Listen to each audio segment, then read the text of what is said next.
after coming to court, we have received copies and came to learn that regarding the protest program that we have that was held on the 4th of April this year, where our members, we went to the office of the director of Neigrihms on that day to seek clarification, as well as to demand from him to reply regarding the various issues that was raised by the organization prior to that day. To inform you that HYC has taken up various issues related to job opportunities for the local youths or for the indigenous youths of the state. We have given an ultimatum to Neigrihms to reply to our demands within 7 days' time.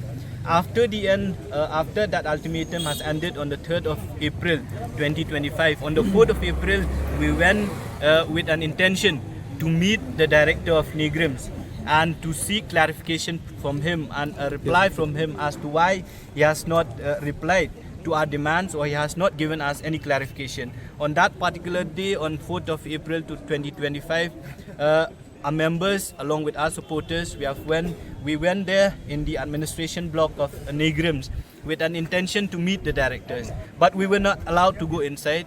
After we had a discussion with the staff, with the security personnel, we went inside the room of the director and we requested him to please come outside of your room so that you can explain to our members and to our supporters as to what happened to our demands. Voluntarily, he came outside of his chamber. When he reached outside, he informed us that the letter or the reply was ready, that it will be handed over to us on that particular day itself.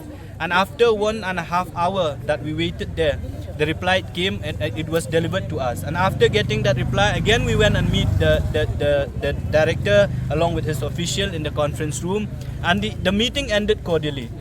But sadly, today we came to know, after serving of the summon and we appeared before the Honorable Court, we came to know that an FIR was filed against us, and not only an FIR, even the charge sheet was filed by the police department in a period of 2 months. When the incident happened on the 4th of April, on the June of this month itself, the police has already filed the charge sheet against 5 leaders of HYC. Myself as the president, we have the vice president Don Boklang Karlengdo, general secretary Barhambor Saibon, the secretary by Isaac Basayamoy, as well as the education secretary by Enlang Sawian.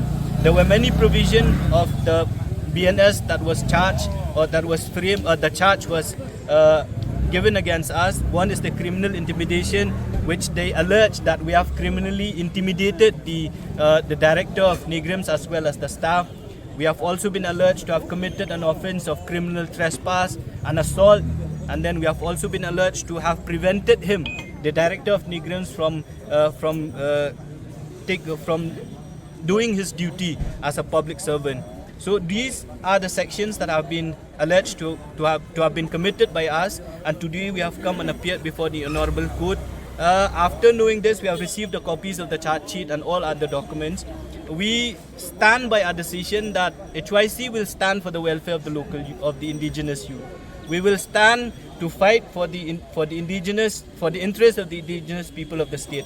These kind of cases, the FIRs, the complaint against us will not deter us from our responsibility. We have a responsibility towards our people, we have a responsibility towards our communities, and HYC will continue to do this. And we know for a fact that these kind of cases, or these kind of the allegations against us will not deter us from doing our duty. HYC it's growing in its strength day by day. We are doing what is necessary for the protection of our tribes, of our community, and we will stand to do this. And regarding this present case, HYC will take part in its trial, and we hope that the Honorable Court will adjudicate it and we will get a justice.